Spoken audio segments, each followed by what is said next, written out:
Annette Bakker. I'm the CEO of the Children's Tumor Foundation.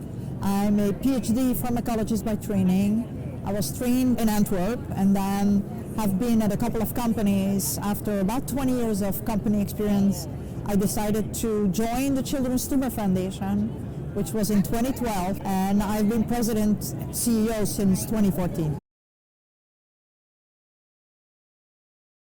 So Children's Tumor Foundation is entirely focused on a group of rare genetic disorders, and they group them together, call them NF, which is in fact neurofibromatosis type 1, and then the Schwannomatosis, which is NF2-related schwannomatosis and non-NF2-related schwannomatosis.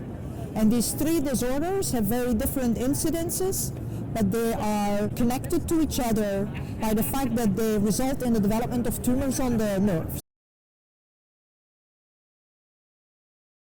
This morning we had a pretty exciting panel that I was moderating about shelved assets.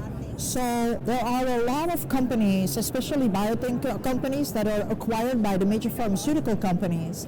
And a lot of the assets from these smaller biotechs are not further developed, are shelved, or pharmaceutical companies may do some restructuring, and for business strategic reasons they shelve assets, not because they're scientifically not good, but just for business or commercial reasons. So what we were talking about this morning with a pretty esteemed panel was to discuss what can we do to get these shelved assets, which have still intellectual property patent protection, which often have phase 1 data, which means that they can be very quickly developed for a rare disease. How can we get these assets out of the pharmaceutical companies, either in smaller nucleus, or what can we do to make these assets available to the patients? Because it's our ethical obligation to do this for the patients, but it is also a commercial win. And the reason why I'm such a believer in this is that we just had a drug approved on February 11, which was a drug that was actually shelved by Pfizer back in 2016. And we were able to develop that very quickly to an approved drug in a short time. The biggest challenge with shelved assets is that when a project is stopped in a major pharmaceutical company, generally that is stopped for a reason. Even if it's commercial strategic, the teams that are normally running those projects, they're reassigned to other projects or they leave the company. So that's the first thing. The second thing is that, unfortunately, the data on these projects is not always perfectly organized.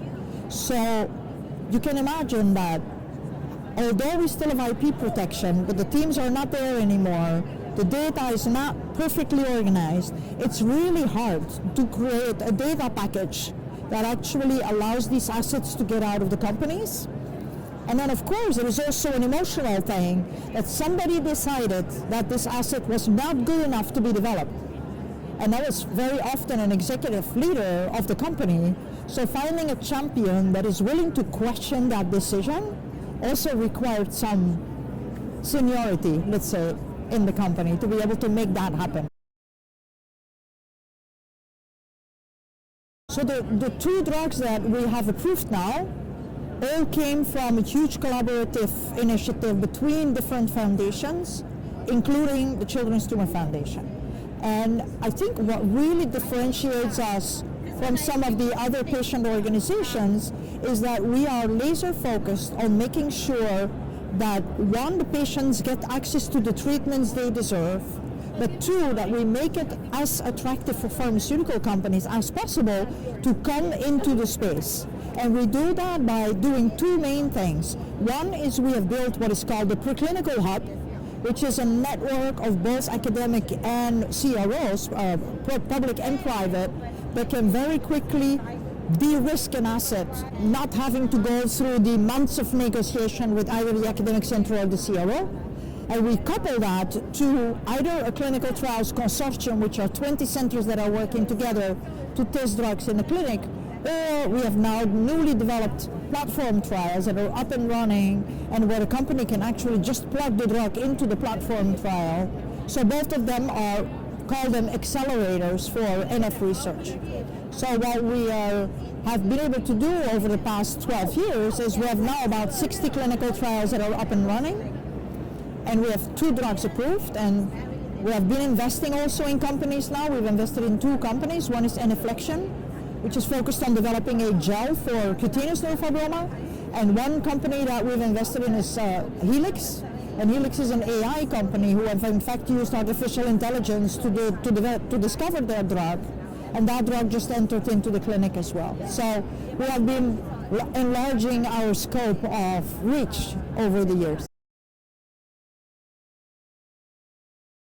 We have now, the platform is up and running, the infrastructure is there. What we're looking for now is very easy, drugs and money, right?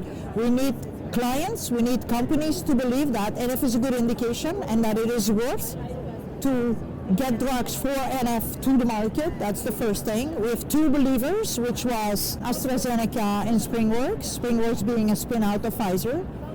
We need more believers. We need believers that really find it appropriate to get drugs approved for NF. And then the second is we will need to start engaging with the investment community to make sure that they understand that there is a real market. If I look at the Coseligo and the Nordametinib market, we're looking at $850 million per year. So there is a real market. And we need to make sure that the investment community knows that there is a real market and that NF is not your very rare disease. There is 170,000 people in the US that live with NF and 270,000 in Europe. So we have big populations that we could tap into, if you want, for commercial.